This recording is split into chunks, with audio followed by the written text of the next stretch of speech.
As the crowning act in the great drama of deception, Satan himself will impersonate Christ's second coming. The Protestant churches of today are keeping the Christian eyes on the nation of Israel, who has rejected Jesus Christ, the Son of God. The news media and the governments around the world are all in concert, working for Satan's soon arrival. The church has long professed to look to the Saviour's return. Now the great deceiver will make it appear that Christ has come. In different parts of the world, Satan will manifest himself among men as a majestic being of dazzling brightness, resembling the description of the Son of God given by John in the book of Revelation.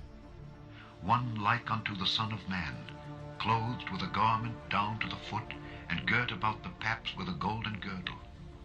His head and his hairs were white like wool, as white as snow, and his eyes were as a flame of fire, and his feet like unto fine brass, as if they burned in a furnace, and his voice as the sound of many waters.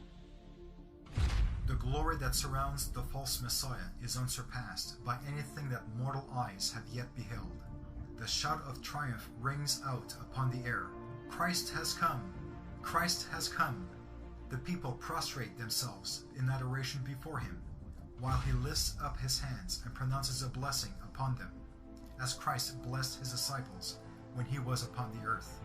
His voice is soft and subdued, yet full of melody. In gentle, compassionate tones, the false Messiah presents some of the same gracious heavenly truths which the Saviour uttered. Satan, as the false Messiah, heals the people of their diseases, and then, in his assumed character of Christ, the false Messiah claims to have changed the Sabbath to Sunday and commands all to hallow the day which he has blessed. He declares that those who persist in keeping holy the seventh-day Sabbath are blaspheming his name by refusing to listen to his angels sent to him with light and truth. This is the upcoming strong, almost overmastering delusion that will soon encompass the world. Like the Samaritans who were deceived by Simon Magus, who was the first real pope, the multitudes from the least to the greatest give heed to Satan's sorceries, saying, "This is the great power of God," when it is not. But the people of God, the saints, who keep the commandments of God and the faith of Jesus, will not be misled. They will recognize that the teachings of this false Christ are not in accordance with the Scriptures.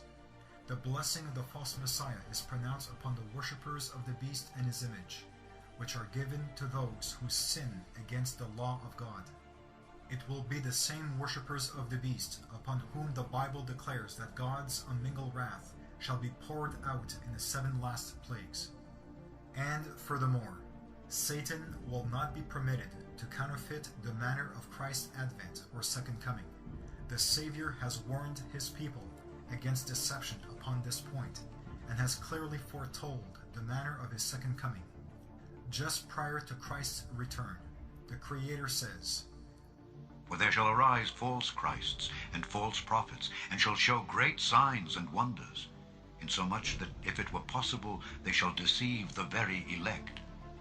Wherefore, if they shall say unto you, Behold, he is in the desert, go not forth.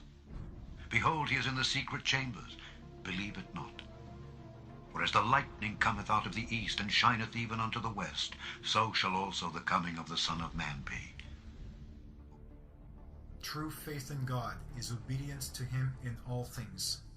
Those who choose to worship God on any other day other than his seventh-day Sabbath that he asks us to remember are worshiping him in vain and are rejecting him as the Creator.